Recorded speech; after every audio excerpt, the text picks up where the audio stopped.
yanzu gashi nan ya kare test finish.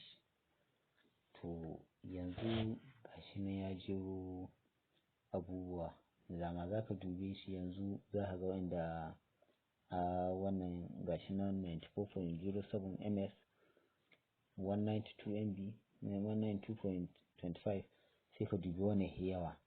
Akwai wanda za ka ga in kai scroll har ƙasa yake, amma yanzu ga iya adadin wanda sun ka ba su, sai ka ɗauki 404 misali in wayarka tana misali 4G ko 3G ko 2G take dai, sai ka ɗauki wanda yawa sai mu ce use this one wanda Allah so in kun kula use it ɗin nan ya yi daga nan gehen dama ya ɗan yi zama ya ɗan yi haske sosai da sauran na ƙasan ya ɗan yi fading haka ba ka gani shi it's not clear.